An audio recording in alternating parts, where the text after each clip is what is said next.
It's the mother of all talk shows. It's the mother of all talk shows. It's the mother of all talk shows. Go get 'em, George.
George Galloway, and the mother of all talk shows. Welcome to the Open University of the Airwaves with George Galloway. For the first time in 4 years, the entire Ukrainian leadership is outside of Ukraine.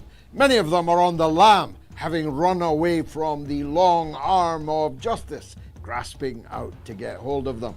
Some are in Israel, some are hiding in Turkey, some in the United States, maybe even near you, but others may be absent from Ukraine because Donald Trump and Russia, it is said by the American media at least, have drawn up a 28-point plan to end the war in Ukraine. Although in front of me and a series of stars in a Face the Press session with Maria Zakharova, the spokesperson of the Russian Ministry of Foreign Affairs, nobody has put any points of that 28 in front of the Russian government, at least not yet. And the Epstein files are to be released, but only once they've soaked them in the black ink of redaction. And Nigeria, still reeling from failing to qualify for the World Cup again, suffers the indignity of the blundering on to the Donald Trump Nigerian Christians row by the Christian theologian and philosopher, checks notes, nickiminaj, whoever she is. It's all coming up on the mother of all talk shows. Stay tuned. Curious about our curriculum? Have something to say? Then call us now to join the debate on the mother of all talk shows. The only education you can get for free.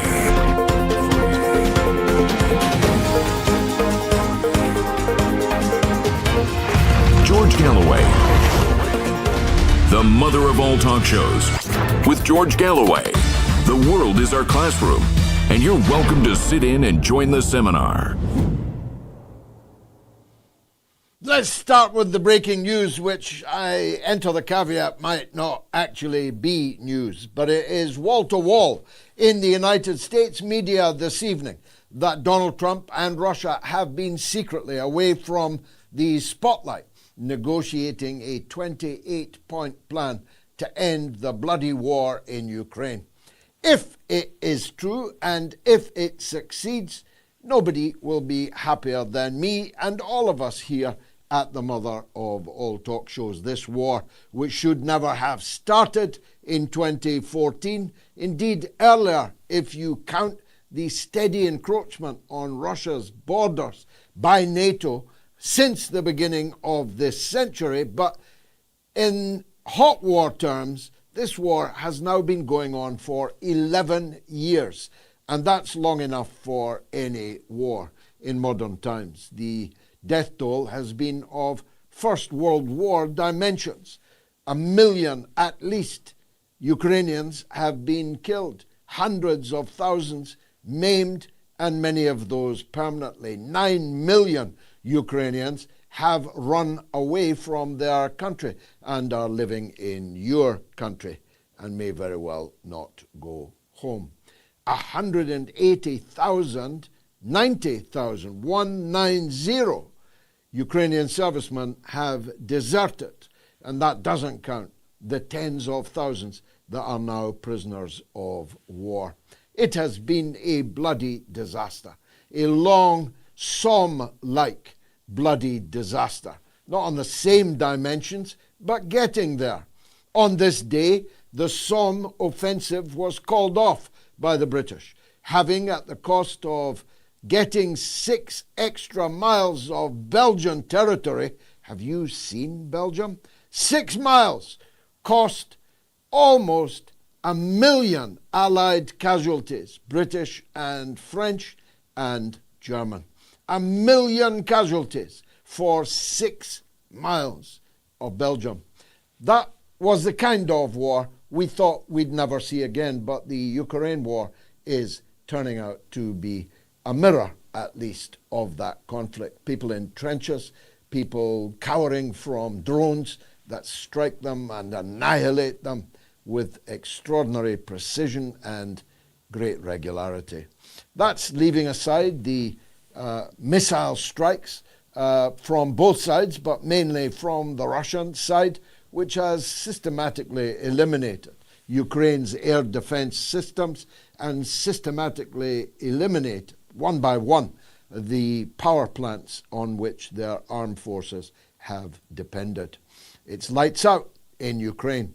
It was lights out even before the NBU, the National Bureau in Ukraine, National Bureau of Ukraine, which is now beginning belatedly to smoke out rampant corruption, the theft of hundreds of millions of dollars and euros and pounds, your dollars, euros and pounds, which has disappeared into the pockets of Zelensky and his criminal gang, which I remind you has long ago exhausted its democratic mandate. When I was saying these things, well, I was issuing Putin talking points. But now the Financial Times, the Economist, the Spectator, the New York Times, the Washington Post are all saying exactly what I have just said. Well, that makes them kosher, of course. And I just have to shrug off and bear all the insults and fake accusations that I was merely echoing Putin talking points when I told you that Ukraine was the most corrupt country in Europe before all this began. How corrupt do you now think it is that hundreds of billions of pounds, dollars, and euros have been poured in without auditing, without accounting, without even knowing if it touched the floor before it went, still shrink-wrapped in the boots of Mercedes and to the offshore resting places where it was intended to go all along. It's lights out in Ukraine, not just because of the corruption, not just because of the casualty rate, but because Donald Trump has very definitely tired of the conflict and tired of the yapping dogs in London, in Paris, in Berlin, and even more yapping in the Baltic republics, trying to inveigle the United States into a war that would make Vietnam look like a children's tea party, that would make the coming assault, if it happens, on Venezuela into the same thing. A war between NATO and Russia could only end one way, and that is in a blizzard of nuclear, possibly thermonuclear, possibly intercontinental thermonuclear warfare, and the end of the human race as we know it. And Trump knows it. And he has, it seems, finally beaten down the congressional yapping dogs like Miss Linda Graham and others. He's finally beaten down the military-industrial complex and the mass media controlled by the Biden Democratic Party, which is primarily responsible for the policy towards Ukraine over this last period, both as the vice president and then as the president from 2020. Joe Biden has a lot to answer for on the Judgment Day, which, looking at him, seems not that distant. The dark, dark days that lie ahead for the Zelensky regime may very well include the prosecution of some of the most important people, maybe including the most important person in Kiev. Certainly the head of the presidential office appears imminently to be going to be arrested. He has been given by my friend Chaybowes, who knows what's happening in Ukraine better than almost anybody. He's given him 72 hours. So if the head of Zelensky's office is about to be huckled, how much longer can it be before Zelensky himself feels the breath of the Bureau of Investigation that at American insistence, at Trump's insistence, is finally beginning to close down at least the most egregious examples. In the energy sector, $100 million theft. When we come to the defense sector, well, you can replace the word million with billions. These people have looted your money, and I told you so. And some of you told me that I was merely a mouthpiece for Vladimir Putin. Well, you ain't seen nothing yet. The 28-point plan may or may not exist, and if it exists, it may or may not be sufficient to end the war. But I have long thought that set-piece diplomatic encounters between Trump and Putin, with all the European lapping dogs in the anteroom, was not the way to peace. I have long thought that secret negotiations on the sidelines were the way to go. And as I say, if that is now what has happened, then sing hallelujah. Far too many people have died. Far too much treasure, including our treasure in the United Kingdom, has been burned on the battlefield of this war that should never have started in the first place. But if it does bring normalcy, what will normalcy look like? Well, according to leaks, the 28-point plan includes the complete evacuation of all of the Donbas by the Ukrainian armed forces. That includes all the places now encircled, that includes all the places now half occupied, and of course a recognition that everywhere that is occupied by the Russian armed forces will henceforth be a part of the Russian Federation. It means that the Ukrainian army will have to be cut in half, that it will be limited in size to half of what it was at the beginning of this conflict. Well, there'll be a few conscript soldiers who have been press-ganged brutally all over the Ukraine, who'll be grateful indeed for that. There'll be many of the men, at least, amongst the 9 million Ukrainians living near you, in many cases living on you, who might come back to their country if they've only got half of the number of conscripts as they had at the beginning of the war.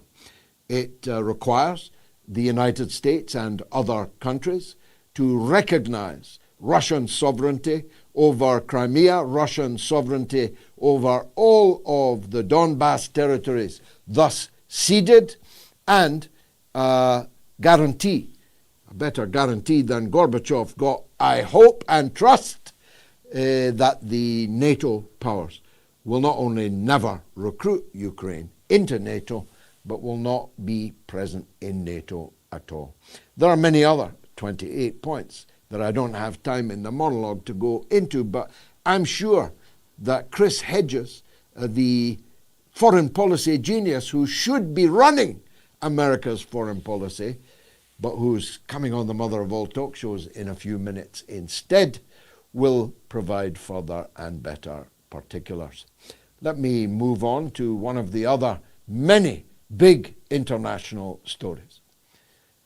You know, when he said there were no Epstein files, when Cash Out Patel said that there is no credible evidence that Epstein ever trafficked young girls to anyone, when Pam Bondi went from having the files on her desk to claiming she had no desk at all and that nothing had ever been on it, when he went to the provision of fake empty binders given to influencers by the White House that they all held up to the cameras without telling anyone there was nothing inside them, when he went from that to saying it was all a Democratic Party hoax, he set in motion, did Donald Trump, convulsive, serious political earthquakes in his own political base that have not ceased to reverberate.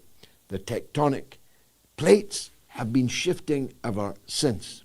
And we've reached the stage where now Marjorie Taylor Greene, who was Trump's representative on earth after he was cheated in the 2020 election, when they were trying to put him in jail, Marjorie Taylor Greene was his representative on earth, as the Pope is the representative of Jesus Christ. That was Marjorie Taylor Greene. She is now being called every name under the sun, but the most wounding must be his dubbing of her as Marjorie Traitor Greene. Who and what has she betrayed? She has remained faithful to the campaign promises that Donald Trump has now repeatedly and excessively violated, and yes, hate to use the word Donald, betrayed. It's you, Donald, who is the traitor. You are the traitor to the people you conned into voting for you by implying or explicitly stating that you were a human hand grenade that they could toss into the deep state bunker, and that you would drain the swamp, that you would lock them up, that you would find the people that rigged the election in 2020, that you would find the people who were behind the 2 assassination attempts on you, and yet your deep state, your swamp, are the ones who are most dedicated to continuing to defy the public's unanswerable demand that they should know, they should have transparency on all of these things. Transparency which you promised. So it ain't Marjorie Taylor Greene, it ain't Massie, Congressman Massie, Thomas Massie, who scored a magnificent result, along with Ro Khanna and with the support of Senator Rand Paul, as Trump now describes him in writing. I mean, what's that about? Is he not a senator? Why have you got senator in inverted commas? Do you even know the English language? Do you even know what inverted commas in a sentence mean? It's not them that are the traitors, Donald. It's you who betrayed them and who betrayed everybody. on everything, from Epstein to Venezuela, to all the new wars that you said you never would start but have, to all the new wars that you are currently threatening to start, and have assembled an entire task force in the Caribbean with a plan, a cockamamie plan, to invade a vast semi-continental country called Venezuela, which consists of mountains and forests and forested mountains, as well as the alleyways of the big city where millions of Ukrainians lie in wait for your invasion force so they can turn it into a Latin Vietnam. Now, Nicki Minaj, who she is what I was saying when my good wife told me today that Nicki Minaj had blundered into the Nigerian imbroglio. You've got to hand it to Trump when it comes to pretexts. He says that Venezuela is a narco center when the narco center is in Florida, where he lives. And where he lived cheek by jowl with Epstein, but that is, of course, another matter. He says that Greenland does not belong to Denmark just because a Viking ship once landed on it that instead belongs to the United States, which was not founded when Greenland was already a part of Denmark. They didn't even land a Viking ship, as their claim to it. But perhaps the most ridiculous of his pretexts is that he needs to invade Nigeria, to quote him, all guns a-blazing, to protect Nigeria's Christians from the hideous terrorists of Boko Haram and other fanatic groups. I don't have time to dissect that issue entirely, but let me just say this. Nigeria is a country of almost 250 million people. If you invade it, no matter how many guns you've got blazing, your men will leave dead in boxes in unprecedented numbers, not seen since the Vietnam War. Number two, half of the Nigerians are Muslims and half of them are Christians. And they don't live separately, they live next door to each other. The conflicts involving the likes of Boko Haram have been fueled by the United States of America and its obscene relationship to ISIS and Al-Qaeda in Africa as in the Middle East, which came to its fruition in the Oval Office, where the former deputy head of ISIS and Al-Qaeda, so-called President Julani, was being sprayed with Trump perfume, laughingly, by you. Boko Haram have killed more Muslims than they have killed Christians. Put that in your pipe and smoke it, but make it a peace pipe. Why don't you? I'll be right back with the aforementioned Chris Hedges. Stay tuned.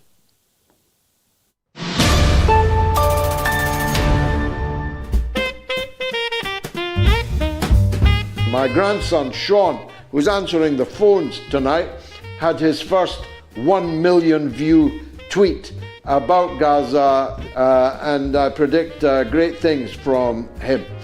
So we're not going to go away. We believe in the next life. We believe that we will all be judged on what we did in this life, and that will determine our fate.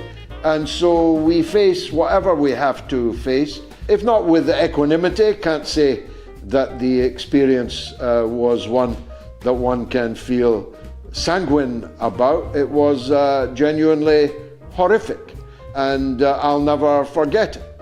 It was the more horrific for being unexpected by me. I never believed that someone like me, of my age and with my background and with my position in British politics would ever be told that I was being held under the Terrorism Act. I'm not unmoved by it, but I'm certainly undeterred by it.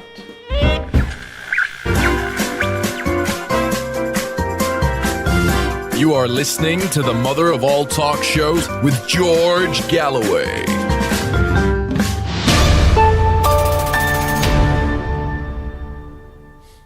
Okay, here's the poll this evening. Will Trump attack Venezuela to distract from the Epstein files? Yes or no? You can vote on my Telegram channel, t.me/George Galloway, on my X, on the YouTube community poll, on the YouTube stream. And if you're watching on the YouTube stream, please subscribe to my YouTube channel. It will cost you nothing but greatly assist us, and give the thumbs up to the show. You can also, if you are amongst the creme de la creme, the advance guard of supporters of this show, and you follow me on Patreon, patreon.com/George Galloway, you can also vote there. If you want to call the show, it's toll free in the US and Canada, +1 844 944 3344.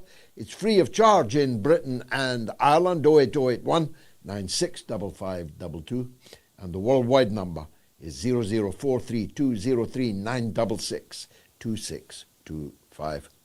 Now, I said earlier, this man should be running American foreign policy. He's a Pulitzer Prize winner. He's a former head of the New York Times Middle East Bureau. There's not much he doesn't know about international politics. Let's see if he knows anything about the 28-point plan. It's Chris Hedges, writer and host of the Chris Hedges Report. Chris, I was in a Face the Press session remotely today with Maria Zakharova, the talented woman spokesperson of the Russian Foreign Ministry. Many of our friends were there either in person or, like Judge Napolitano and me, online. She denied any knowledge of this 28-point peace plan, and normally I would just take that at face value, but the rumors were not sent packing by Peskov today, who merely reiterated the Russian position. We stand by the Anchorage principles, and he said nothing more.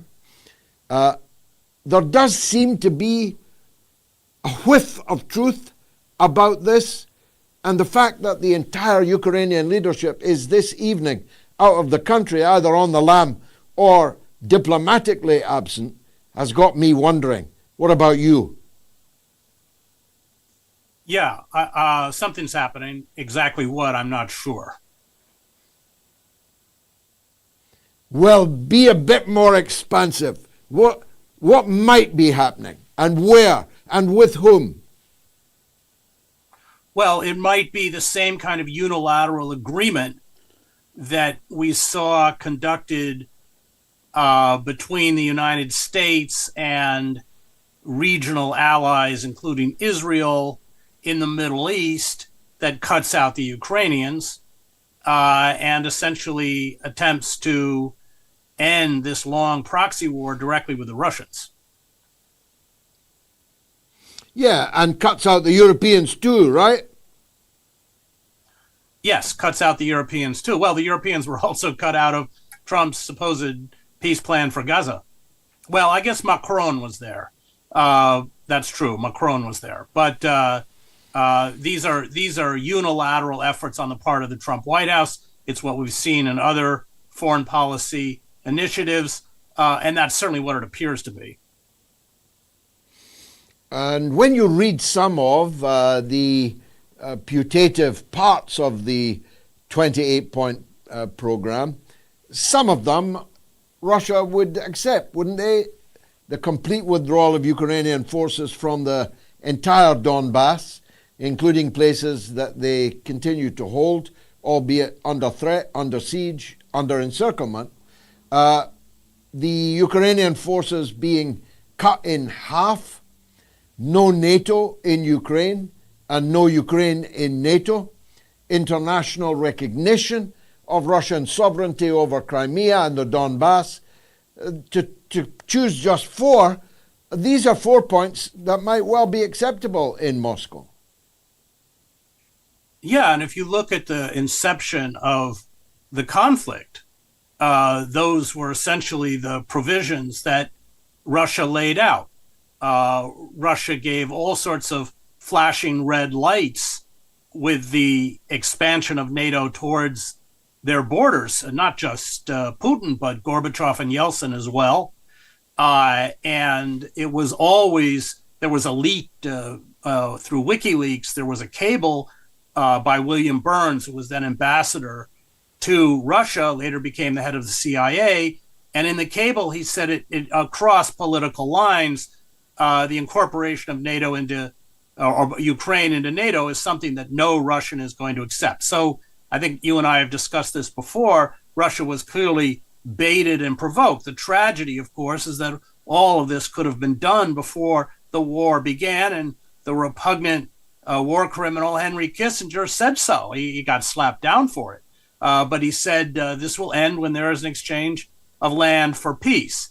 Unfortunately, the United States had decided that they wanted a proxy war, a war that had nothing to do, that they fully understood Ukraine couldn't win, but that they saw as a vehicle to degrade the Russian military and isolate Putin. That was always the intent behind the war.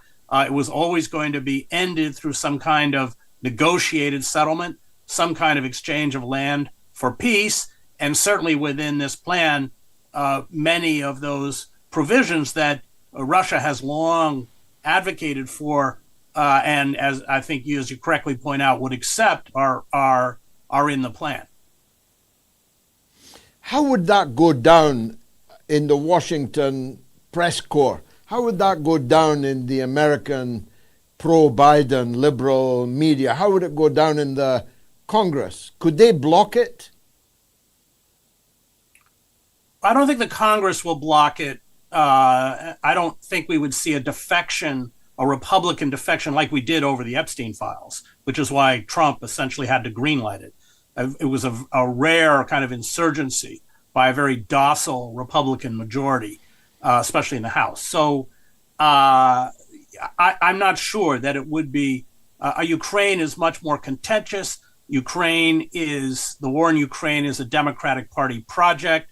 The Democratic Party, I think if you look at the two ruling parties, is clearly the party of war, in the sense that there was always more opposition to Ukraine within the Republican Party than there was within the Democratic Party.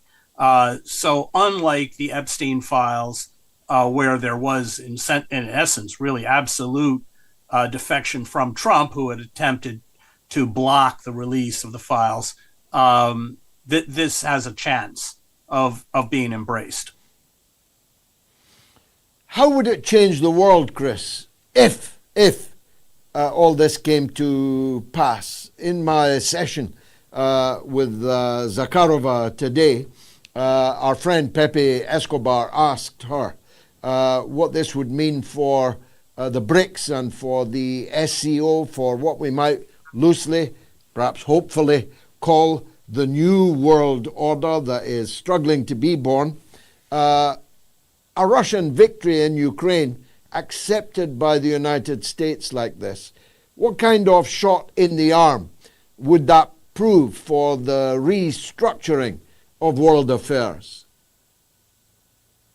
Well, hopefully it would put it back on track. I mean, the important thing is to keep NATO out of Ukraine. Why? Not only historically, of course, Russia was invaded 3 times in the last century through Ukraine, and the preceding century, if you count Napoleon, the First World War and the Second World War. So there's that historical trauma. And why did they not want NATO in Ukraine? Because they knew that if there was a pause and NATO forces were allowed to train and deliver weapon shipments, they would just be reconstituting a shattered Ukrainian army. So the issue is at which this plan addresses is to keep NATO out of Ukraine. And I think that if we look back on the long history of this tension, which began with the unification of Germany and the promise by Hans-Dietrich Genscher, then German Foreign Minister, Secretary of State James Baker at the time, that they would not expand NATO beyond the borders of a unified Germany. That, of course, promise was broken. But I think this goes a long way to healing the rifts between Russia, certainly not only in the United States, but hopefully Europe. Can I tempt you further on that issue? I, in Parliament, completely opposed the reunification of Germany. I absolutely oppose the rearmament of Germany, which has now reached the stage where the Germans are boasting that they're going to have the most powerful army in Europe.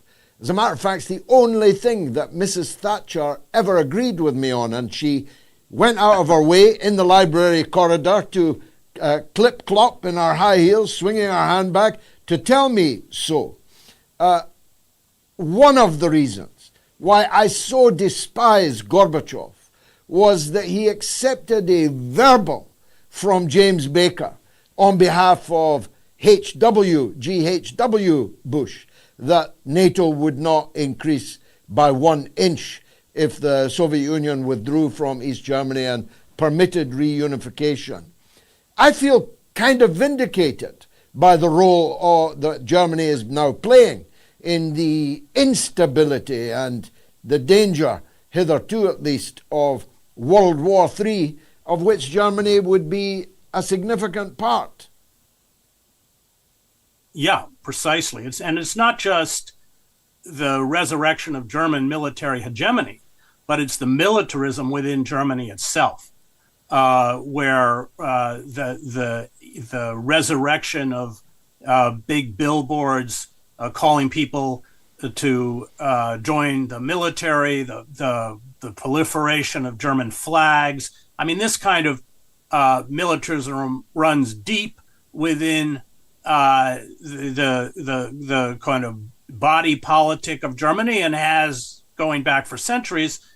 So yeah, I think you were very prescient in that would spawn the kind of monster that we have seen, and that is Germany has once again risen with military hegemony throughout Europe, and every time military hegemony is reached in Germany, it's never good. So yeah, I think it's dangerous. I think you're right. Now, on the Venezuelan front, on which we both have skin in the game, we both admired many of the achievements of Chavez in particular. We both understand that an invasion of Venezuela is almost unthinkable, but the bombardment of Venezuela is not. Trump said on the plane the other day that we are prepared to talk to Maduro. He, of course, put it onto them. He said they've said they want to talk. Do you believe that? Is he bluffing, or is he going to invade? I don't think he'll invade, but I think that he will. The potential, or my fear, is that he will do to Venezuela what Clinton did to Iraq, which is a sustained bombing campaign to essentially cripple the country and hopefully in their eyes bring it to its knees. Remember when Iran was bombed by Israel, Israel had this false belief that somehow that would lead to regime change. It doesn't work like that, of course. But I think that the potential for sustained bombing strikes is ominous and real. I don't think we're at a point where the United States is going to actually physically send troops into Venezuela. I could be wrong, but I don't think so.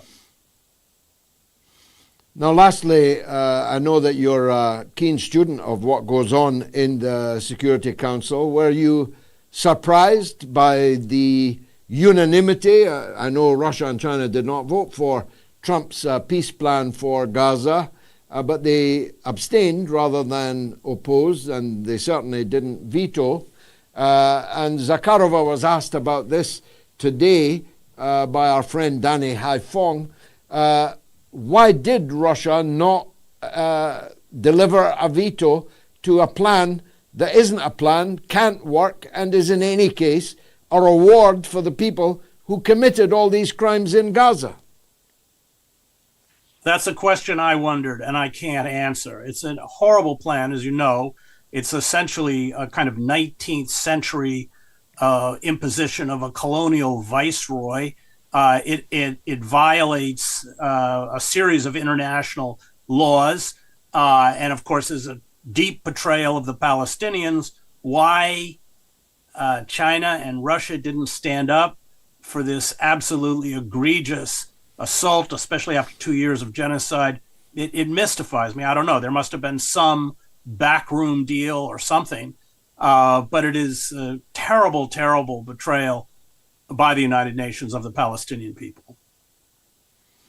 Well, Zakharova put it this way, that Russia, she didn't presume to speak for China, although the Chinese statement was even more strong than the Russian statement. The Russians put forward their own alternative peace plan, which of course crashed and burned. They made a strong statement in the Security Council, which could be summed up in the words, "Don't say you weren't warned."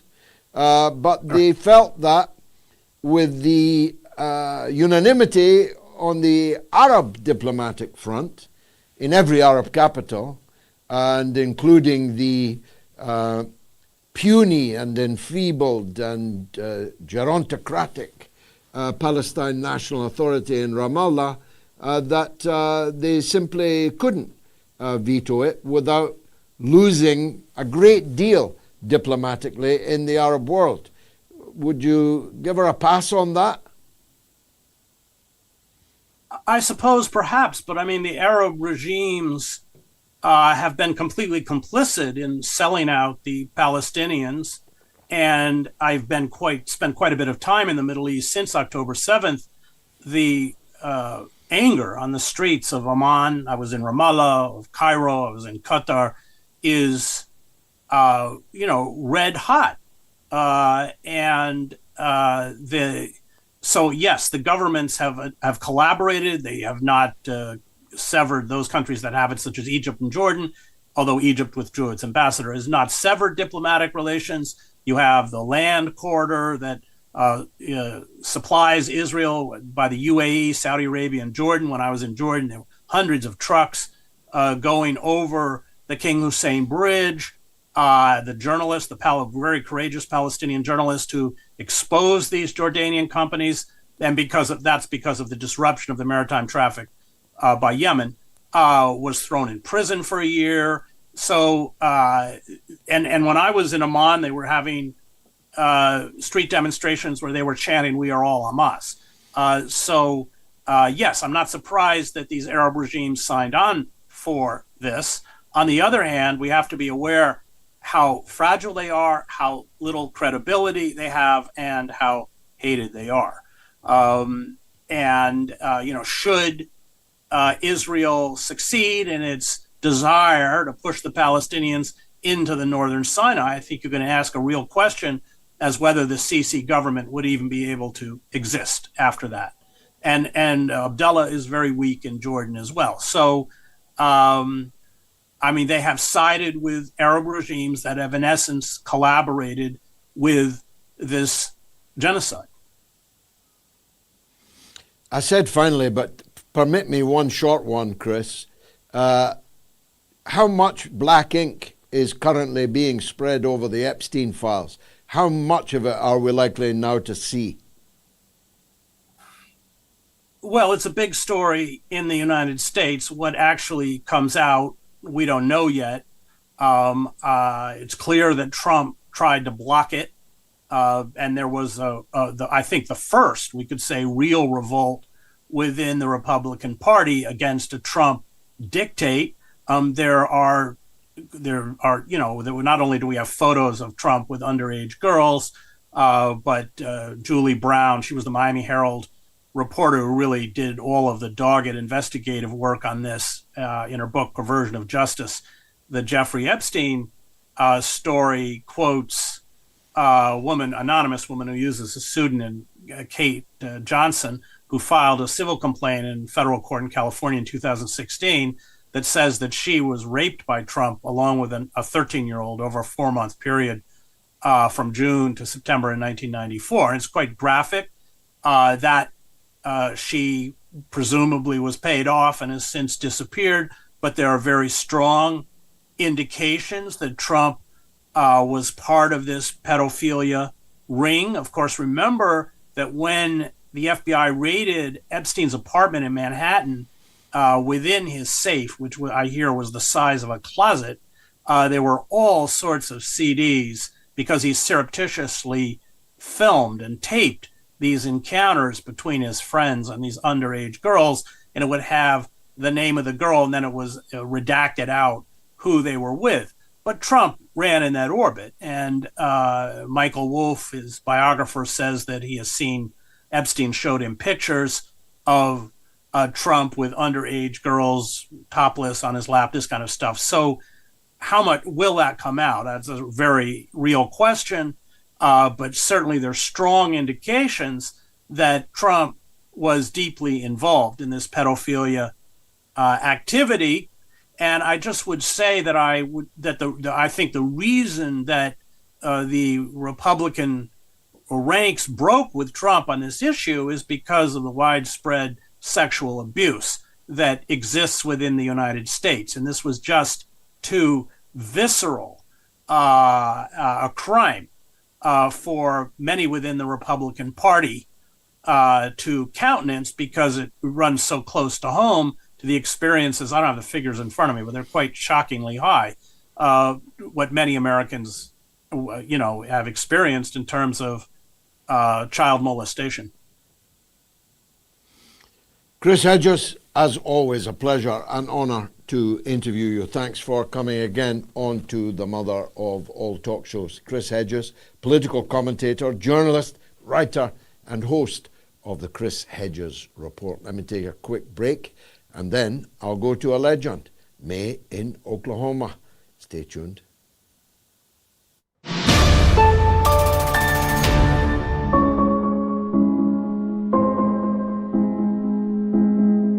I've got to tell you, most British people couldn't point out Ukraine or Syria on the map. This is a symptom of the Western decline. So I wouldn't, in other words, beat up the American public uniquely for that. This is a common characteristic. 4 million people watched MOATS. That's a truly astounding number of people. I mean, astounding. But it's still a tiny number compared to the population even of the United Kingdom, never mind the United States, never mind both of them together, and the rest of the English-speaking world, and never mind the rest of the non-English-speaking world. So we have to keep in perspective. We have more people who know more than we have ever had before.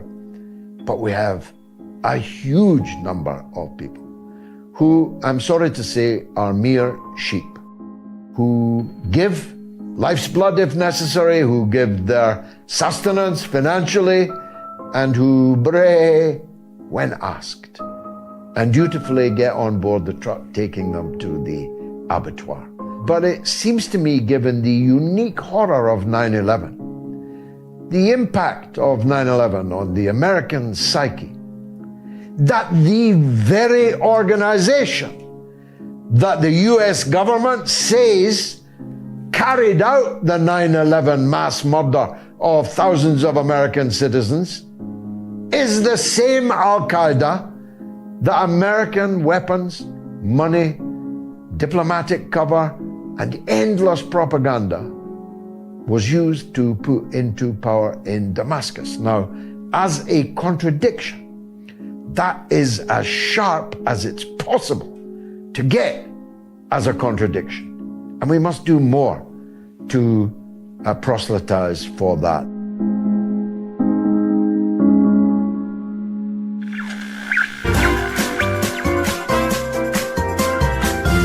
You are listening to the mother of all talk shows with George Galloway.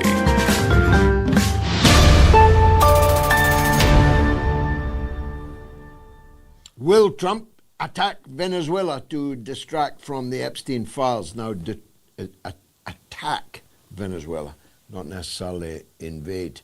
I think yes, and I think so does Chris Hedges, though I don't want to put words in his mouth, but we want to hear your point of view. Let's make this a really big poll. You can vote on Telegram, t.me/George Galloway. You can vote on my X.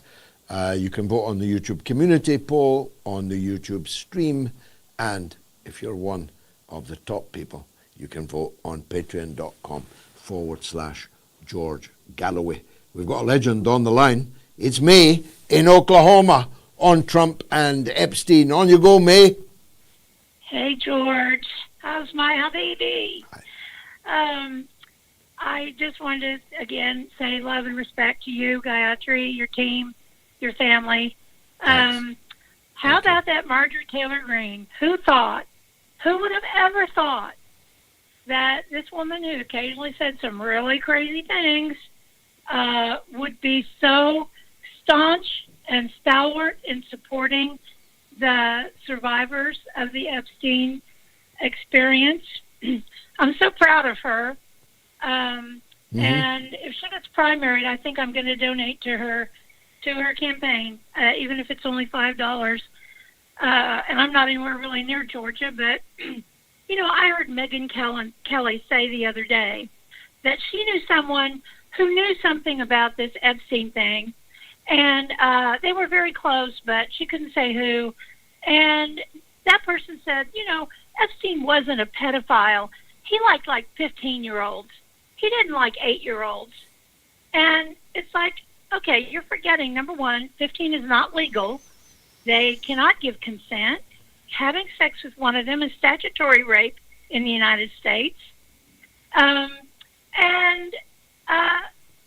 they're still children, and they got raped. They were raped. They were manipulated. They didn't walk in and say, hey, Mr. Epstein, can I give you a massage and have sex with you? No, they were manipulated into that. How on earth she can excuse that is beyond me. Megyn Kelly says some intelligent things sometimes, but that was the dumbest thing I have ever heard her or almost anybody say. So the idea that, and the other thing that he's not a pedophile because he liked girls who didn't look, who looked legal but weren't. I don't know, crazy. But the other thing is, yeah, it was difficult. It is the worst, dumbest thing I've ever heard her say, and I have heard her say some pretty dumb things, and I'm not sure she'll ever be allowed to forget it. To say that Epstein merely liked them barely legal, well, they weren't barely legal, they were blatantly illegal. They were below the age of consent, and in the US, far below the age of consent. That means it's rape. It's not sex, it's rape. They're not young women, they're children. These are legal facts of life, and I dare any American politician, other than Alan Dershowitz, who isn't quite a politician but seems to have had proximity to many of them, who would dream of arguing that the age of consent should be lowered to 15. So it was horrific what she said. I don't know if she regrets it. I haven't seen any regret expressed from her, but the whole shtick of Epstein was that he was doing this to trap others into doing things that were illegal.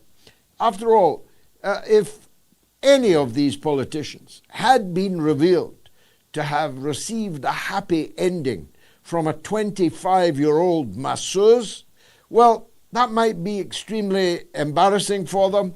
It might wreck their marriage, but it wouldn't put them in prison. But if you've got somebody on your many cameras having sex, any kind of sex, with an actual child, you are the ultimate blackmail target, because you're then not facing embarrassment or shame. or even the loss of office or job. You're facing going behind bars. That's why he was interested in children, not necessarily because, I've no idea if so, but not necessarily because he particularly wanted to ravish children. I don't know if he did or didn't, but I'm pretty certain that he wanted to film others doing so, because as blackmail targets, well, you couldn't get anything easier as a blackmail target than someone whom you've got a video doing that. Thanks as always, May. God bless you. Now you can leave comments also. Scan the QR code on the corner of the screen now. Leave a comment and I'll read it out, like this one. Mastermind Hour. Knock, knock. Who's there? Epstein. Epstein who? Venezuelan drug boats. Anna Warner says Clinton attacked Serbia to detract from the blue dress and Lewinsky's affair. Trump will attack Venezuela to distract public opinion from the Epstein files. Tam McIntosh says Trump calls himself a Christian while inviting the biggest Christian killers into the White House. As I've said before, there's nothing more ridiculous in this whole Trump era than the idea that this flashy braggart, that this boastful billionaire, that this party guy, this guy who ran around for decades with Jeffrey Epstein, who hitherto had never expressed a Christian thought or word in his life, this guy who was the apprentice of the notorious, foul Roy Cohn, was a Christian? I mean, how stupid have you got to be to believe that Donald Trump is a Christian? Zeg Dagmawi says Saudi Arabia, that butcher journalist Khashoggi brought Christian Ronaldo to clean its ugly Islamic Sharia law image that beheads and lashes innocent people. And Christina Hines says maybe Trump will be selective in what exactly is and is not released from the Epstein files. Let's go from Oklahoma to Los Angeles, where Nick has a point of view about the Workers' Party, led by me. I hope it's not too unkind. Go ahead, Nick. Hi, George. Good evening. No, it would never be unkind. Good to speak to you. Just a couple of points before I get to my main point on the Workers' Party and the question I have for you for this evening. One, congratulations to Scotland for qualifying yesterday for the World Cup. That was absolutely brilliant. So kudos to them. Incredible. Never been a night like it. Yeah, absolutely brilliant. And two, you and I had a conversation a few weeks ago about an old childhood friend of mine, a couple of friends of mine, the husband and wife, the Archbishop of York. And ironically, just in the last 48 hours, I've seen him. He's just returned from a trip to Palestine, to Gaza, and he's been actually making public statements of how he's calling the situation in Gaza, well, one, it's an apartheid state, and two, he's tiptoeing around and trying not to say the word genocide, but he's basically saying that without trying to cause some concern. So maybe he heard our conversation, is trying to wake up the Anglican Church. I don't know, but interesting. Anyway, my question for you really is the Workers' Party and how it can connect to our friends on the green side of the planet, led by Zach Polanski, because he's getting a lot of airtime in UK media. He's getting a lot of traction. There's a machine beginning to build, and most of his points are very well articulated, and I think very much on point with many of the things that you talk about, think about, and are pushing forward. But the one thing that you really disagree on, or maybe just there's a disconnect, he's so wrong on the point of Ukraine. And I can't figure that out when he's so right on so many other things.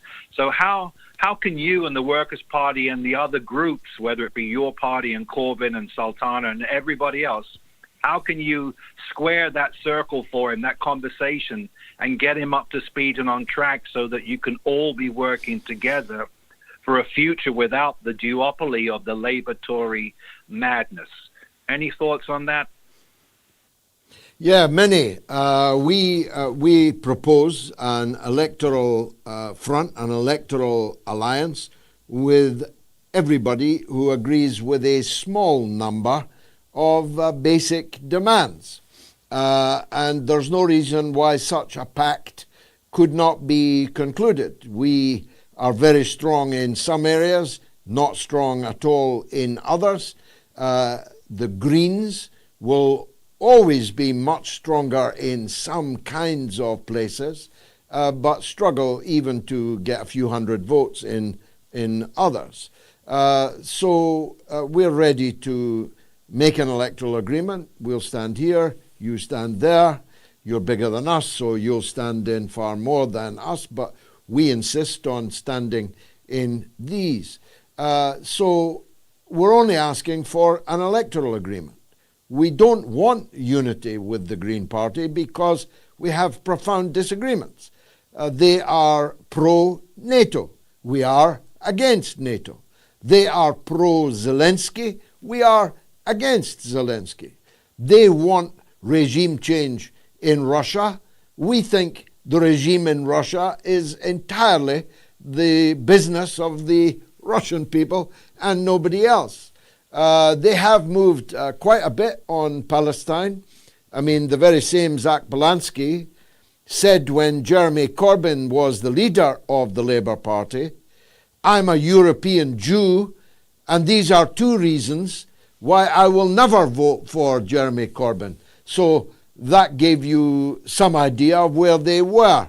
Now they have moved by the pressure of events or opportunism.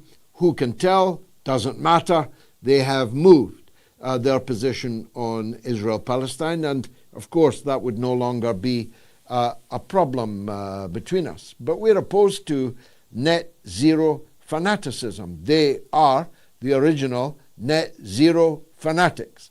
And so that's a twain that never shall meet. One of my colleagues, the Honourable Peter Ford, former British ambassador to Syria and to other places in the Middle East, Bahrain at least, former senior official in the Foreign Office, now one of the deputy leaders of the Workers' Party. He visited a factory, Heidelberg, in the northwest of England, in Pendle, just the other day, and he gave a report on it to our political committee last evening.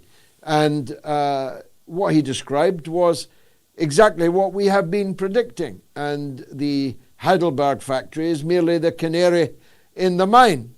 It is falling over, telling us that this net zero madness, fully embraced by a madman, the Environment Secretary in Keir Starmer's government, former Labour leader, Miliband, he's going to not just make the whole country colder and poorer, considerably colder and considerably poorer, but he's going to make a lot of the country unemployed because the demands of the net zero lobby in Britain, fully supported by the Green Party and the Labour government, indeed the Green Party would go even further, that's going to beggar Britain, certainly going to beggar industrial Britain.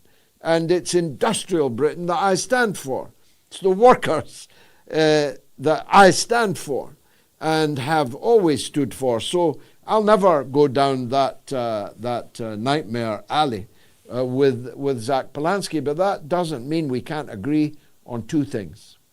First of all, stop Keir Starmer returning to office, stop Labour returning to office, and defeat them time after time on issue after issue until they are broken and until they die. And secondly, stop Nigel Farage becoming the Prime Minister in his stead, because the programme of the Thatcherite Tribute Act that is the Reform Party will tear Britain asunder. It will tear our social fabric asunder. On one reading, it would lead to my 5 British children being driven out of the country. On one reading, it would certainly mean my good wife being driven out of the country. Their maniacal association with the far-right fringes of remigration, they call it. In other words, paying people who are British to go back to somewhere they've never been is fraught with terrible consequences, social consequences in Britain.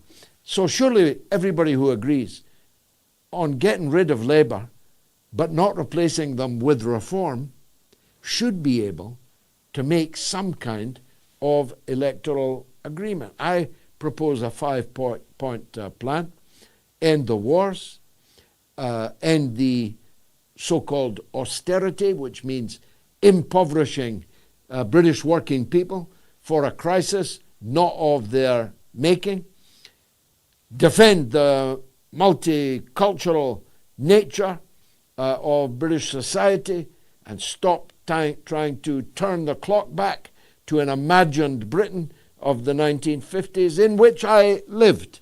And I can tell you it was grim up north indeed. Thanks a lot, Nick, in Los Angeles. Onto the Wall of Fame. And a huge thank you to all the new recurring donations made to support the show this week via the MOATS.tv website. Big drum roll for James Preston, Karsten, Jim Hamilton, Raymond Blessing, and a man who gives us a very great deal of support, Mortaz Salah. Line 3, Prince in Glasgow before the break on Venezuela. Go ahead, Prince. Hey, George, how you doing? Good, sir. Good. Go ahead. All right. So I have a couple of things. First one, the Venezuela issue. I'm just wondering about the whole Western discourse about what a dictatorship is. We're in 2025. How come most people haven't figured out that those words like dictatorship and terrorism are just imperial words? How can you classify Maduro a dictator, but yet you receive MBS, or you receive, the one in Syria, the clown in Syria? Julani, yeah. He called him president. Sorry. Who made him president? Who made Julani the president of Syria? Exactly. Who's ever cast a vote for him? Vote Al-Qaeda X. Exactly. And I mean, even talking about what criteria are these people dictators, because Keir Starmer is in the UK. Yes, basically he's arresting or threatening his political opponent, which is you, and arresting people. People have been arrested for making speech on the internet. If that was Maduro or maybe like Gaddafi, it would have been all over the mainstream press. But yet we don't hear a single thing out of it. Now he's a war criminal. I've never heard any Western mainstream pundit refer to him as a war criminal or a thug like Piers Morgan would say it. Why is Iran a theocracy? Why is Iran a dictatorship, but maybe Qatar is not, or UAE? So I'm trying to understand the consistency of this word. And then also, one thing I noticed about the whole Epstein-Files discussion is, I am very impressed with people like Marjorie Taylor Greene and Tucker Carlson, because prior to these people like that with Candace Owens, if just imagine if it was just the Democrats talking about the whole Epstein issue, it would have been just brushed around like just a left-wing issue or a democratic political issue. But this is how political activism works. They did not wait for Trump to be out of office for them to start mimicking some kind of mere criticisms. They are holding his feet to the fire. They have made Trump uncomfortable. I see the Democrats right now talking about Epstein files. Remember the same files were with the Biden administration. What was his attorney general's name? He had this file. Why didn't he release them?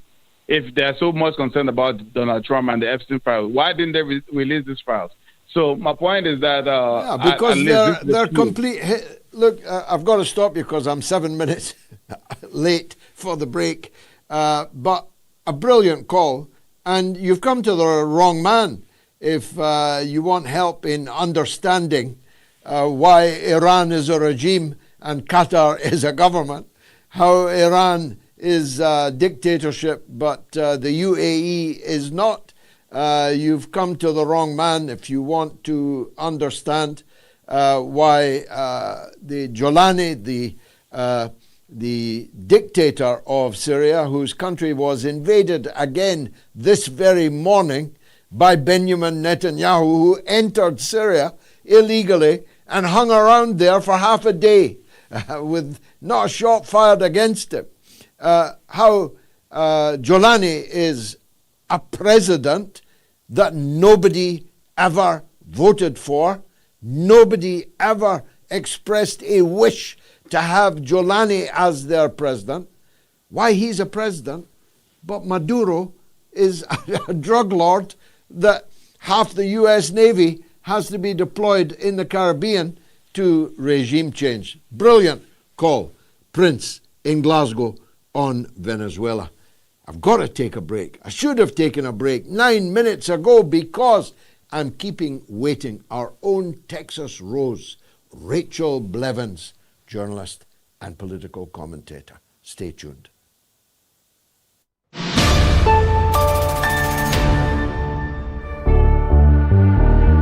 I don't believe that the mainland European countries give a toss about Britain, and I'm certain that the United States would not sacrifice itself for Britain.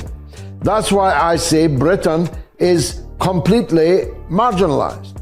As for the Trident missiles, of course, if the United States, which has dual control over these missiles, gave permission for them to be launched, of course, they would incinerate Russian cities.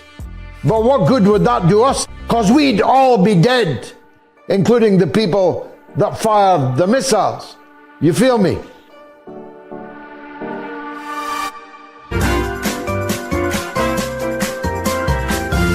You are listening to the mother of all talk shows with George Galloway.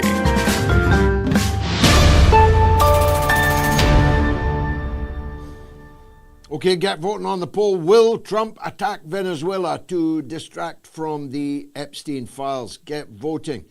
Pretty overwhelmingly, people think that he will. Now, I spent this afternoon, albeit virtually, on screen with Rachel Blevins, our own Texas Rose. We were part of a star-studded panel, it truly was, interviewing, questioning Maria Zakharova, the spokeswoman of the Russian Foreign Ministry. She was in Moscow. Rachel and I were not, just for the record. But it was a tour de force, and we did cover some very significant issues indeed. And I'm very glad to say Rachel Blevins joins us again now. Rachel, wonderful to see you again today and then this evening, a double whammy for me, and to hear you moreover, because your work now is attracting huge interest and support online in your podcasts in the United States. Let's start with Maria Zakharova. It's quite something that the second most important woman in the Russian Foreign Ministry in the middle of a war, a nuclear-armed superpower, is appearing in front of the likes of you and me and Larry Johnson, the CIA analyst, as was Pepe Escobar, the great international journalist, and Judge Napolitano. It was quite a galère, I must say. How do you think she did? Yeah, I'm happy to be back on the show again. Thank you so much for having me. And you were absolutely right. And I do want to add in that before we went into the show, they didn't tell us, okay, you can only ask about this or that or give any kind of guidelines on questions or that sort of a thing. They just told us, hey, show up, ask your questions, and she's there to give her response. And it really was so telling of just how open Russia has been in all of this, that look, They are here. They have made their points clear. And especially as we watch the US try to twist those points and try to make it look like Russia is the country that is closed off and that doesn't want to allow dialogue. And I think the fact that we had her presentation, right, that back and forth that happened on the same day that we're also getting this Axios report that the Trump administration is trying to get Russia to agree to this 28-point plan. A lot of questions about what is in all of those 28 points. But you see the US in this position where maybe finally they're kind of waking up to reality just a little bit, even if they won't fully acknowledge it. Meanwhile, Russia has been acknowledging reality this entire time, right? They've been in this position knowing exactly what they were getting into with this war, knowing what they were getting into with the increasing tensions and the dangers there of what NATO has been pursuing at their doorstep. And yet they are still willing to hold dialogue, to talk to those of us who are in other countries who have various audiences, and knowing that maybe the message will get out there, because it's certainly not going to happen in the mainstream media, the same mainstream media that repeats the lies over and over again, right? They hear that Russia says something and then they immediately go, oh, what did Zelensky say? And then they just repeat his side as if it is the gospel. And I think a lot of people who haven't quite woken up yet to the reality of the current situation are going to be in for a bit of a wake-up call as they finally are forced to face the reality that things are falling apart for Kiev, whether it be on the battlefield, whether it be in Zelensky's own inner circle with this latest corruption investigation, and so on and so forth. And they look at it and they go, wait a second, I thought that Kiev was winning. I thought that the Russian and Ukrainian losses were on the same pace, and now they're being forced to realize that that was simply not the truth and that they were being lied to once again, just as has really always been the case. Well, look, you made so many great points there. Let me go back through them seriatim. You're right. I'm glad you pointed it out. I actually took it for granted and didn't notice the significance of the fact that we were all there, either in person, some of them, and online like you and me, George Napolitano and so on. They had no idea what we were going to say or ask. And there's no Western government would have allowed people like us even into such a face the press, never mind without knowing what balls we were going to be bowling live on television to such a senior figure as her. And it's right that you forced me to acknowledge that point, that the BBC, Sky News, CNN are oftentimes a few meters away from President Putin with the ability to ask anything that they like, while no Russian journalist may even set foot in Britain. Slightly better in your country, but not that much. So that's the first important point that you make. But the other one, second most important one, is the one you just made in closing. How are they going to explain it when this war ends with Russian triumph, whether through the 28-point plan or in the ordinary way, when they lied to us over and over and over again that Ukraine was winning the war, that Russia was merely a gas station with rockets, that it was using parts of washing machines to target its missiles, that the Russians had lost, that Putin was dead, that he was suffering from multi-cancers and heart ailments. How are they going to explain what, by any metric, is about to turn into a massive Ukrainian defeat? That is the $60 million question right now, isn't it? Because you look at the Trump administration, and this is one thing that I will give Trump credit for. He is the spin master in a lot of ways. to his own base, or at least he tries to be, right? That's the thing that he tries really hard at. He decides, we're going to go to war with the Houthis, we're going to go bomb Ansar Allah in Yemen, as if we didn't learn anything from the several years that we helped the Saudis bomb them and create what was, at the time, the world's worst humanitarian crisis. The Trump administration goes in, and then they quickly learn, okay, these guys aren't backing down. But what does Trump do? He agrees to a deal with the Houthis, and then he tries to spin it to the public, and he acts like, oh, they capitulated. Anyone paying attention knows that that's not the case, but Trump is really banking on the fact that people are not paying attention. And I think we're seeing a version of that now with the Epstein files, or whatever version of the Epstein files we're actually going to get released publicly, where Trump goes into office promising, hey, you're going to find out what really happened, right? You're going to know all the names on that list. Gets into office, all of a sudden starts backpedaling, but he's getting ready to release a heavily redacted version of that list. And then he'll tell the public, hey, we put everything out in the open.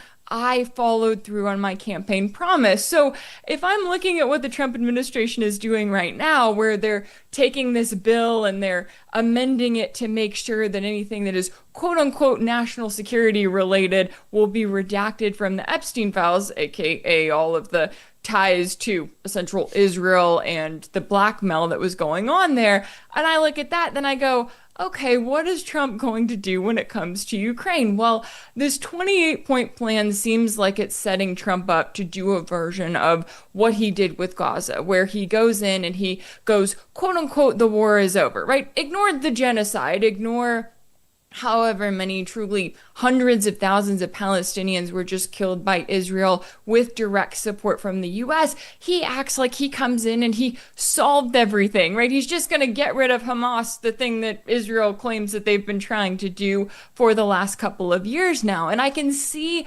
Trump trying to do a version of that with Ukraine, where if he gets Russia to agree to any kind of a deal, he's going to try to spin it and act as though, oh, the US won, we figured everything out, we were the third party mediator in the conflict that we were a direct party to. So what I'm going to be watching in the coming days and likely even weeks is Russia. What is Russia going to agree to? Because yes, Russia has been very clear and upfront since the early days of this war in 2022 that these are their demands, right? They want, especially after the referendums that happen later in 2022, they want to make it clear that these 4 additional regions, as well as Crimea, which has been a part of Russia for over a decade, that those are recognized as part of the Russian Federation. But beyond that, they also want to make sure that we don't have another version of this war, that NATO leaves Kiev alone. But then I look at Kiev and I go, I don't know that there is a way for NATO to leave them alone. So I'm a little bit cynical looking at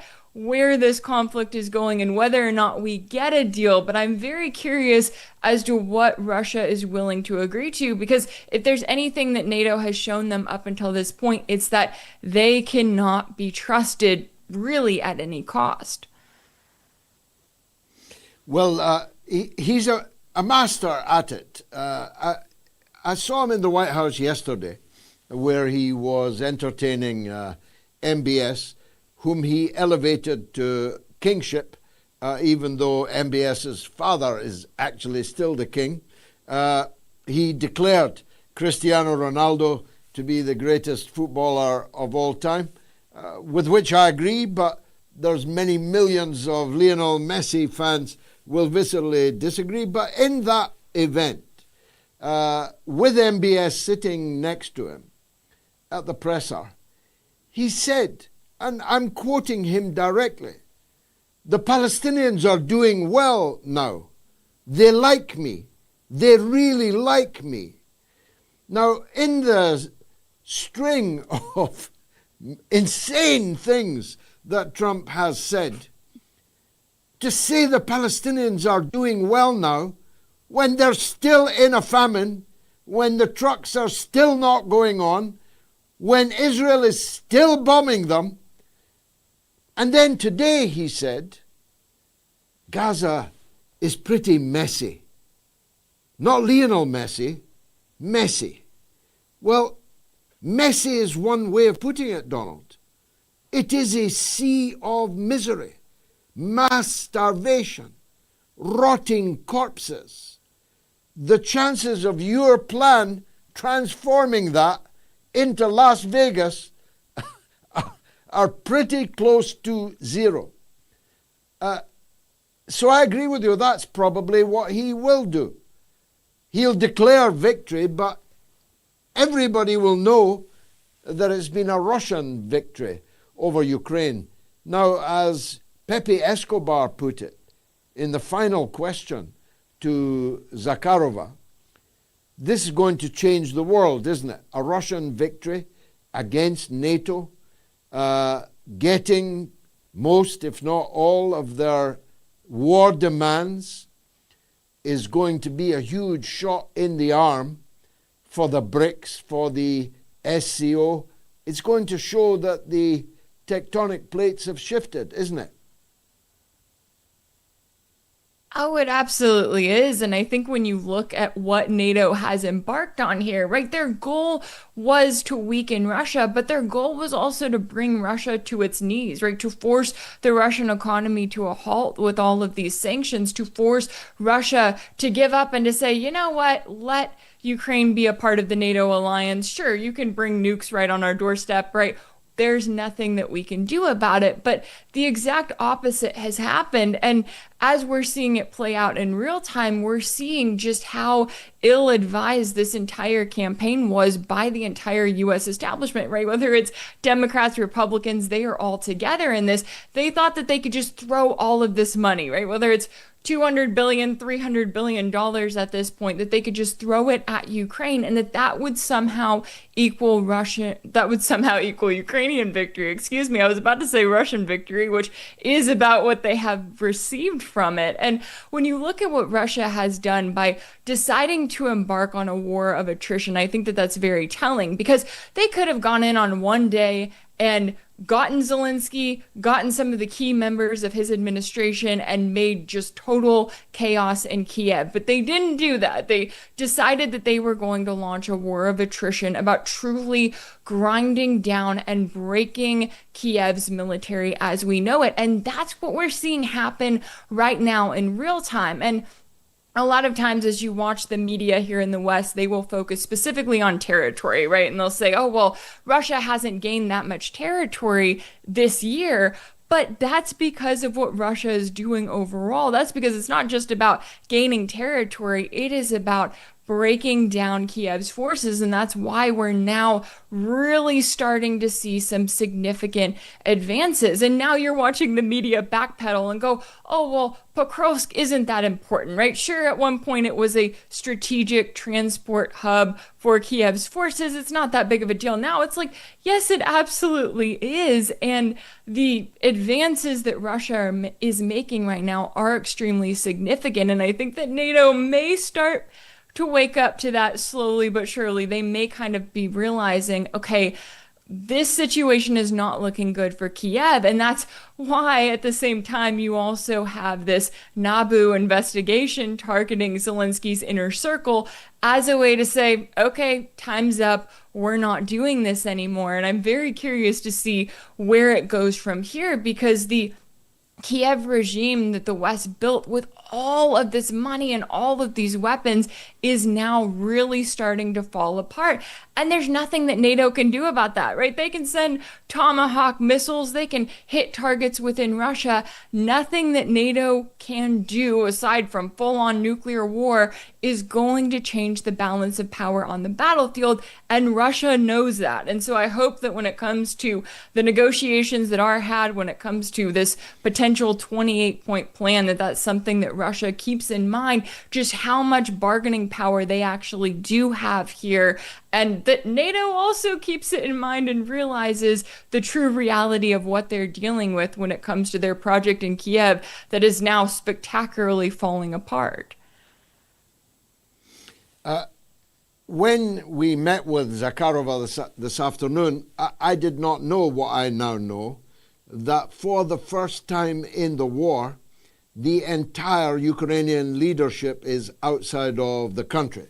Two of them are in hiding from the Anti-Corruption Bureau. one of them, where else? In Israel. The other hiding in Turkey, although he received Zelensky in Turkey today. But he ain't coming back from Turkey, as he's made plain, because he too is in the sights of the Anti-Corruption Bureau. Chaybowes, our mutual friend, has said that he gives the head of Zelensky's presidential office 72 hours. He's very certain that he's the next arrest and the next fall from grace. It's getting closer and closer to Zelensky, isn't it? I wonder if it's possible that he might not go home from his current trip. But definitely all roads lead to him. All of his top men can't have been stealing hundreds of millions of dollars from the taxpayer without the president knowing. Oh, absolutely. And I think that it's going to be very telling to see when Zelensky's time is up. I think we're getting very close to that. It is not a good day to be Zelensky and to be in his position. And we have to remember, just a couple of years ago, the media was telling us that, oh, Zelensky is defeating the corruption, right? He is going after all of the corrupt individuals in his government, when in reality, he was just doing everything in his power to silence dissent. And as we've seen time and time again, when you are a U.S. puppet, your time only lasts for so long. And when the U.S. is done with you, it doesn't look very good. And so maybe Zelensky has some sort of plan for a condo in Miami and he's going to set sail. I don't know. I think it may be a bit darker for him when his time is finally up. But I do think that one thing that we should keep in mind as we watch this play out is, of course, that this Anti-Corruption Bureau was initially installed and backed by the U.S., right? Because in the aftermath of the 2014 coup in Kiev, they wanted to make it look like they were going after corruption. And so if it's now going after Zelensky and his inner circle, that tells me that to a certain extent, the U.S. is on board with it. They're basically telling Zelensky, hey, we're done with you, we're ready to move on.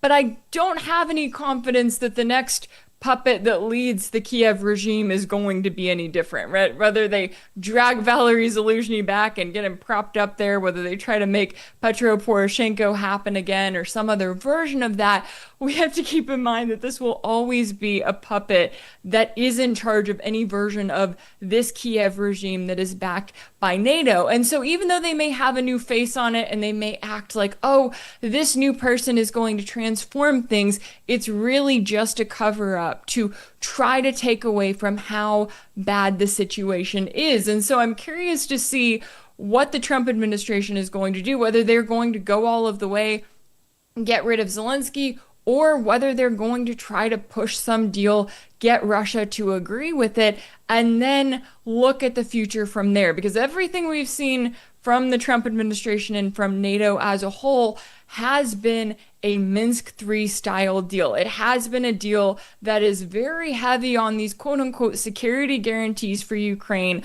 on getting those peacekeeping forces into Ukraine, which we of course know would be the exact opposite of that. And so that's something for Russia to keep an eye on when it comes to these negotiations. And I know that Russia obviously is watching this play out, and they know that any sort of head of the Kiev regime, any sort of sham election, if they have one, is not going to be legitimate as long as NATO has any say in it. I'm sure the Russians are keeping a close eye on it, but so are you, and we are grateful for that. Rachel Blevins, great to see you again on the mother of all talk shows. Thanks very much for joining us. Let's take a quick break and then your calls right up to Gayatri's social media news roundup. Stay tuned.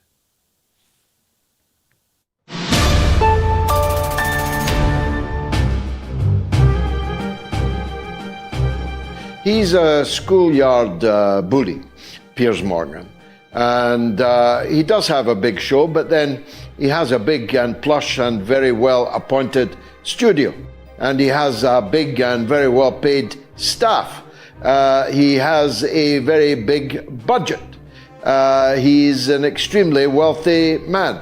And the combination of all of that does give you a certain head start. We, on the other hand, are a mom and pop business. There's just me and Gayatri. And the people who told me the phones are melting are my own grandchildren who are answering the phones for nothing. This is an unpaid gig I'm doing and do twice a week. Nobody pays me one brass farthing to make this show, to present this show. I'm not sure that Piers Morgan would tell you how much he makes.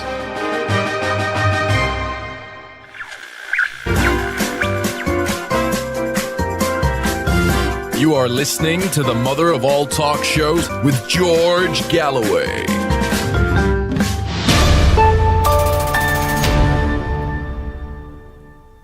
Well, the poll's got 7 minutes still to run, but it's not going to change.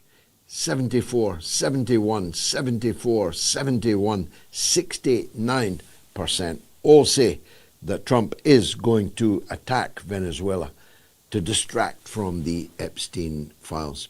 You've got 7 minutes to add your number to the quantum. Let's take a call from Serbia, where Michael wants to talk about the Epstein files. Welcome, Michael. Hello, good evening. George, I want to say sir. I appreciate your work very much. Yes, I'm calling you from Serbia, and I have two questions. First question, Epstein files, are they real? Do they really exist? Like, do we have some kind of proof of existence? And the second question is about the Ministry of Defense. Trump wants to build his hotel on the place where Ministry of Defense was bombed by NATO. What do you think of this decision in the sense of Serbian maybe government? Well, on the second point, it's entirely a matter for the Serbian people. I know that the government is facing protests and demonstrations and sit-ins and so on it. On the other hand, everybody will always remember what NATO did to Serbia. In one sense, you don't need a partially destroyed building in the center of the capital to remind people of that. No one will ever forget that NATO killed thousands of people in Serbia, that NATO bombed the television station in Belgrade and killed tea ladies and makeup girls. Nobody will ever forget the bombing of the Chinese embassy, the bombing of the train. Nobody will ever forget that thousands of Serbians were murdered by NATO, a so-called peaceful self-defense organization. But of course, we know better, and the Serbian people know best of all, perhaps. So I wouldn't intrude on what is an internal Serbian political matter. I'm certain that nobody will ever forget who the criminals were. Tony Blair, Bill Clinton, who laid waste to Serbia and created a puppet state, a NATO protectorate in Kosovo. Nobody in Serbia will ever forget that Kosovo is Serbia. And I don't necessarily think that you need a ruined building to make sure that that remains always the case. On the Epstein files, not only do we know that the Epstein files exist, Pam Bondi had them on her desk. Remember? The Attorney General of the United States told everyone on television that she had the files on her desk. So they definitely exist. The empty binders that were handed out in the White House were not the only files that there were. There was the massive haul of videotapes, hard drives, and CDs that were taken by the FBI from Epstein's house on the very first morning. The ones that were referred to by Chris Hedges earlier, that gave the name of the girl and the name, now redacted, of the person with the girl. We know that they exist. The FBI photographed everything and took away most, but not all, of the material that was left behind in the house. The material that they left behind in the house, all of course, predictably disappeared when the FBI came back with a second search warrant to remove them. And that undoubtedly was an early stage of the cover-up plan. But when we say files, we don't just mean lists, because Epstein was a prodigious compiler of lists, because he had his own targets. And the targets were not just the girls, but the targets were the people he was going to attempt to put together with the girls. On behalf, as Congressman Thomas Massie said this evening, on behalf of the United States intelligence services and Israel's intelligence services, which, I repeat, have become one and the same. They are not separate things. The US and Israel are not separate countries. Israel is effectively the 51st state of the Union of the United States of America, and it follows that its intelligence service and that of the other Five Eyes countries are all in the United States service. Thank you, Michael, for that. Now, on the podcast, we're in the top 10 in the UAE, in Bulgaria, in Botswana, and in Kuwait. That's terrific, top 10. We're in the top 20 in Saudi Arabia, South Africa, Croatia, and the top 40 in New Zealand, India, and Norway for politics. Don't forget, you can download the MOATS podcast by scanning that QR code on the corner of the screen now. And don't forget to give us a 5-star review. Let's go to Greece, where Guido wants to talk about the Epstein files. It's truly a global issue. Go ahead, Guido. Yes, Mr. Galloway, it is a pleasure to speak to you. I've been a follower ever since the UN oil for food investigation. So I have one quick question and then a theory that you can comment or not. My first question is, the emails that are being released on the Epstein files, how credible is the Epstein estate that is releasing these files? I know it's Darren K. Indike and Richard Kahn. Yeah, well, I wouldn't trust any of them, but what they have released so far has certainly upset many, many apple carts and forced the President of the United States to capitulate. I mean, he was fighting Ro Khanna's and Thomas Massey's motion. He was fighting it bitterly and fighting all his former friends, branding Marjorie Taylor Greene as Marjorie Traitor Greene, to try and stop the resolution going through. And then it went through. Nem Khan, apart from one guy who received only $19,000 from the Israel lobby. He was the only guy who voted against releasing the files in the end, in both houses of Congress. So it's a major capitulation by Trump, but all is not lost, as I was saying earlier.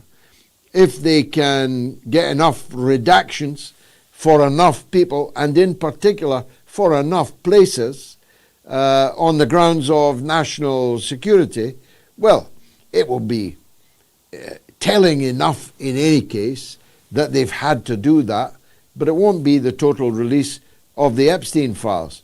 Your point, I'll go back to you. Go ahead, Guido. Yes, I agree with you totally. So, and then I just had a quick theory that maybe you can comment on it. As we know that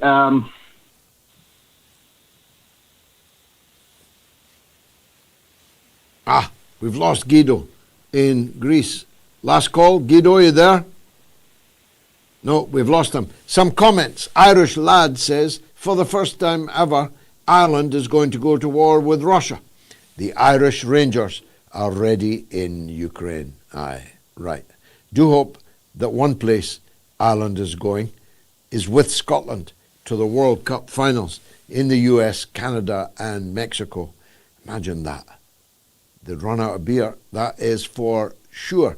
Raymond Kendall von Knopp says Putin is the only one that has shown any restraint, including hesitating for 8 years as 14,000 Ukrainians were genocided before interceding. And Jeffrey Parsons says NATO will blame Zelensky for the loss of the war, but they'll say the money stolen would have beaten the Russians. And Aswad says the UK has millions of Ukrainian men of fighting age. Why are they not asked to return and fight?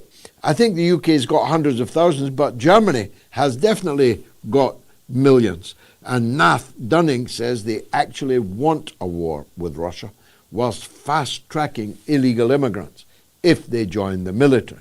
No wonder the refugees are all fighting-aged men.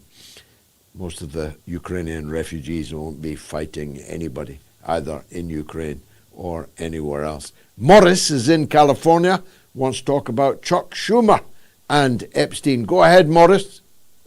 Listen, I want to give credit where credit is due. Mr. Chuck Schumer has not always been one of my favorite people, but again, I've got to give credit where credit is due. He pulled a chess move that was unbelievable. When our Congress, we have two houses in America. We've got a House of Representatives and we've got a Senate. When our House of Representatives, which is headed by, we call him MAGA Mike, he's a MAGA, when they passed the legislation to release the Epstein files, he thought there would be some adjustments to that bill. But however, what Chuck Schumer did was he had what is called unanimous consent posted with the Senate, so that when that bill came over to the Senate, it was approved with unanimous consent. Well, what does that mean? That makes it veto-proof, all right? And so Mr. Trump is on his desk right now, as you and I are talking, George. Maybe he signed it, maybe he hasn't. But there's nothing Trump can do to stop it. And they didn't request us to document from the victims. They want all of it. They want all of it. But, you know, George, I'm going to end on this. This is a sad commentary. If our economy was humming, we wouldn't care about any of this. But it isn't humming. We're getting ready to go over a cliff. AI is just going to break us. There's 16% of our economy, and it's a bust. Our manufacturing is gone. Thank you, Mr. Trump. We got nothing going for us. You know, it's a sad commentary. If our economy was humming, we wouldn't care about those victims. We really wouldn't. But since, you know, we're struggling, we're hungry, we got kids starving. Our government is starving kids. I don't believe that. But it is. Our government was starving kids for about 2 months down there. But right now people are upset, George, and they want all of it released. And they're going to expose not just people here in our country, but around the world. And listen, this guy, Larry Summers or whatever, that former professor from Harvard, he quit just based on having a conversation or association with Epstein 6 years ago. So what do you think is going to happen to a lot of guys that have been with him, you know, particularly Trump? Trump, in my opinion, just me talking because I'm taking this to pre-record, Trump had that man killed.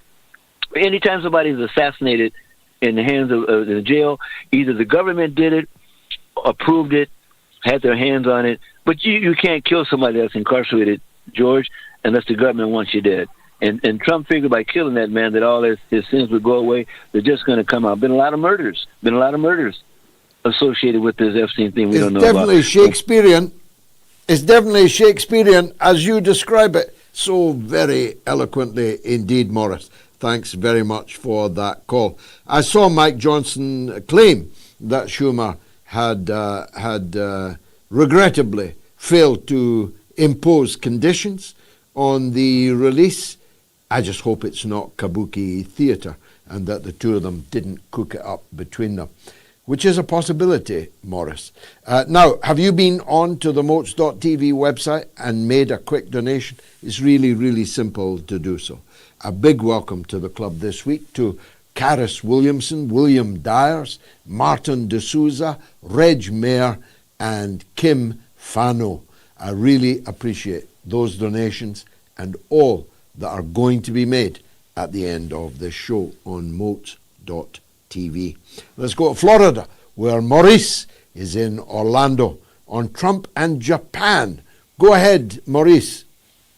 Well, first of all, that last call from Morris, great call. And given Japan's horrid path towards China, I think Trump is using Japan's Prime Minister Takaishi as a distraction with Japan and China while destabilizing Venezuela. China would be too busy with Japan to help Venezuela. I agree with Prince. Trump is very unpopular.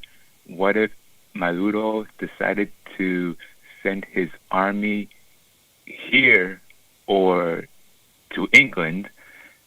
And this is concerning, my third comment is concerning MTG. When a person associated with Epstein accuses you of being a traitor, then you are doing the right thing. Shout out to Rachel Blevins and shout out to TD Geopolitics. Back to you. Fabulous. Two great calls in a row there. One from California, one from Orlando. I think that Japan is walking on extremely thin ice in the provocations that they are currently allowing the U.S. to manipulate them into making. I've spent a lot of time in China. I was there just a couple of weeks ago.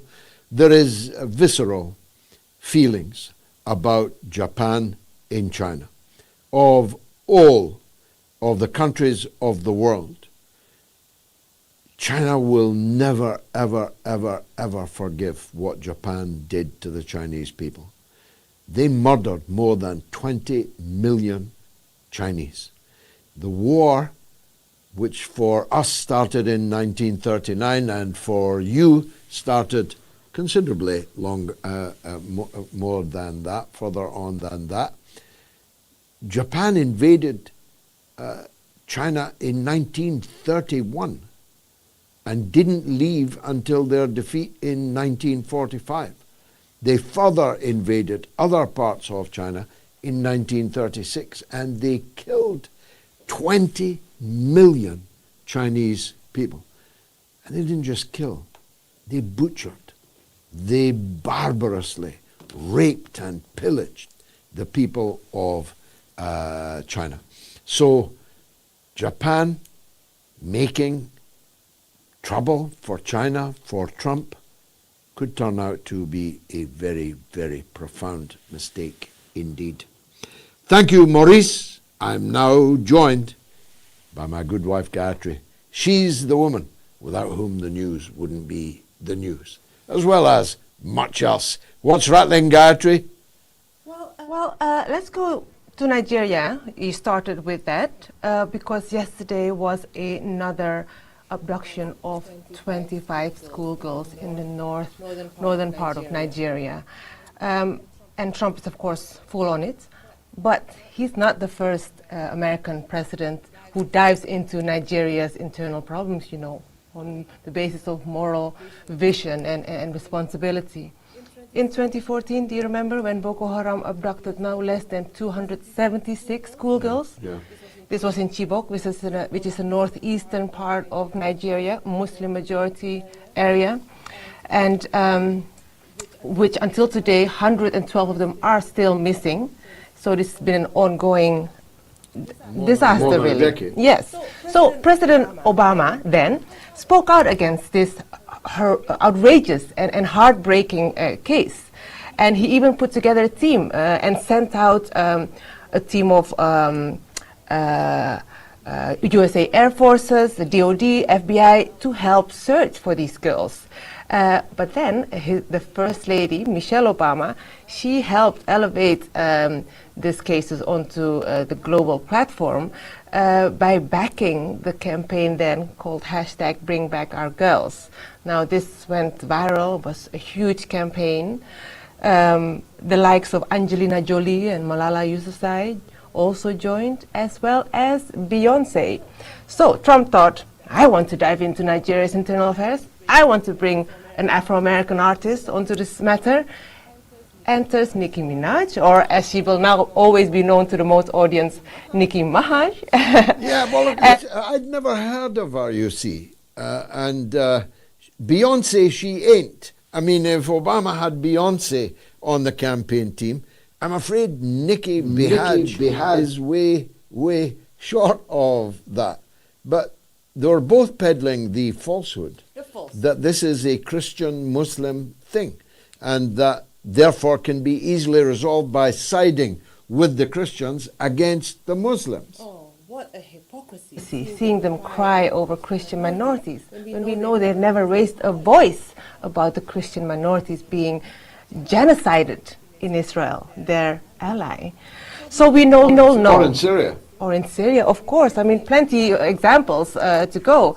So we all know it's not about religion, but it is the easiest way.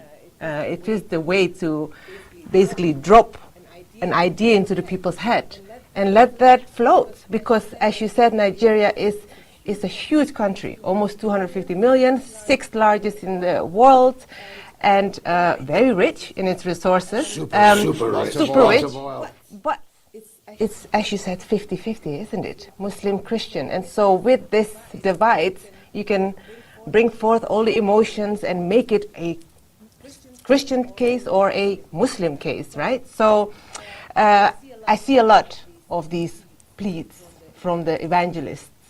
And I just want to plead. I want to make a plea from my own experience. Even though Indonesia is a Muslim majority country, there are parts in which Muslim and Christians live like this, 50-50. This is the ideal spot to just start a spark. And we've had what was known as the Maluku riots, a 4-year-long civil war in which thousands were killed and thousands more were displaced, like the ideal setup.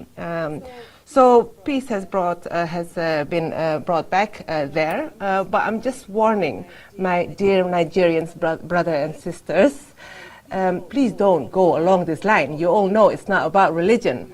You all know that it's about what's underneath your land. Don't play along with this. And not just that, of course.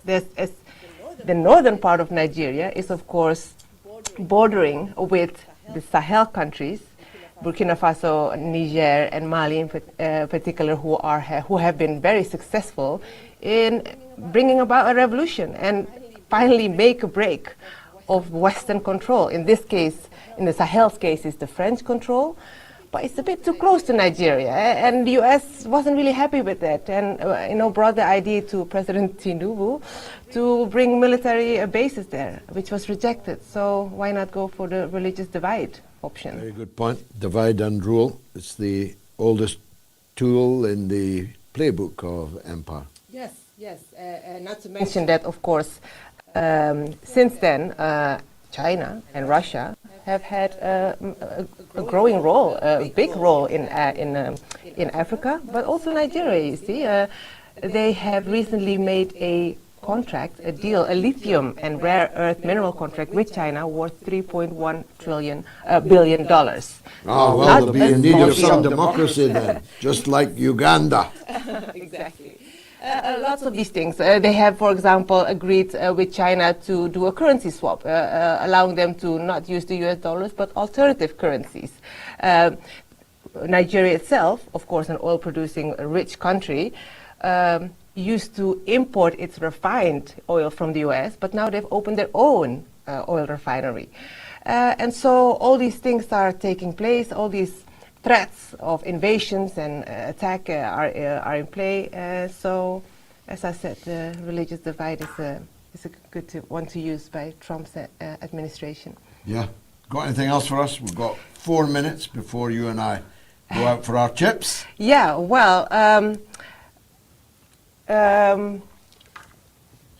well, look, the whole business of religious divide is, of course, a major reason why the ISIS and Al-Qaeda and the rest have been supported by. When I saw these RSF people advancing from points A to B the other day, I was reminded of how they crossed from Syria into Iraq in their pickup trucks, which miraculously had made it into the hands of ISIS and Al-Qaeda.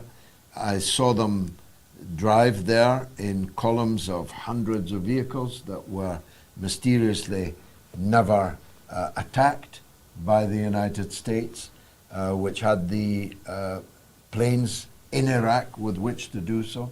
I saw them take control of Mosul.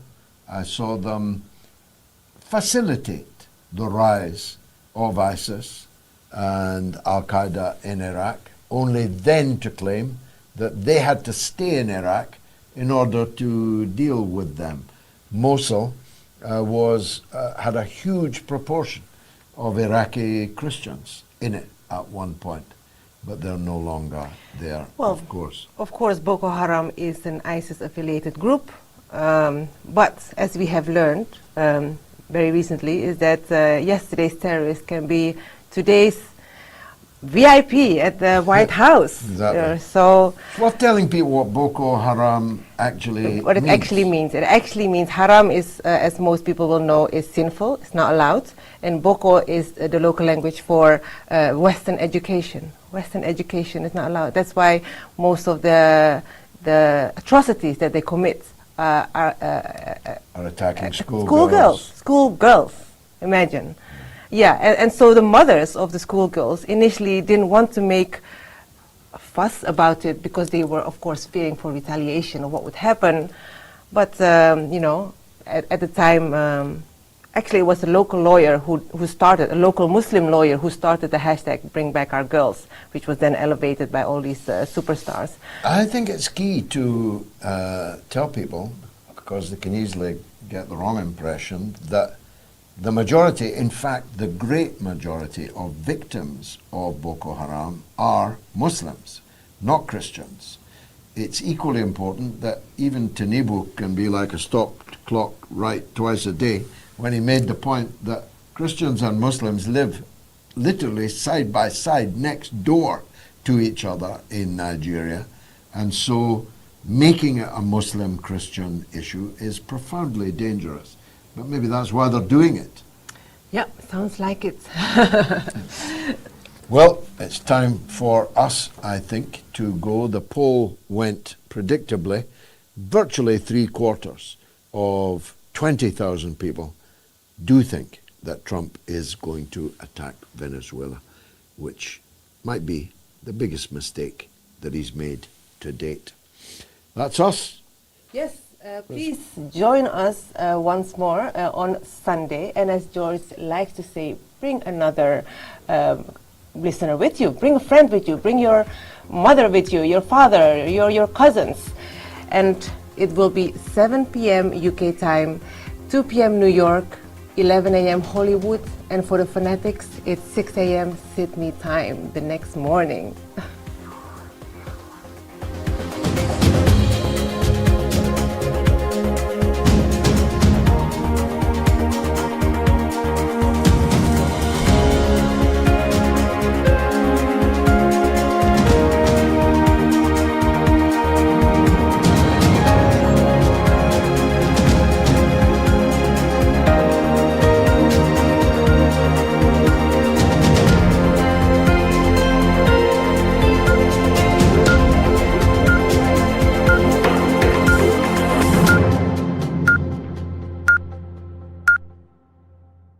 It's the mother of all talk shows. It's the mother of all talk shows. It's the mother of all talk shows. Go get 'em, George.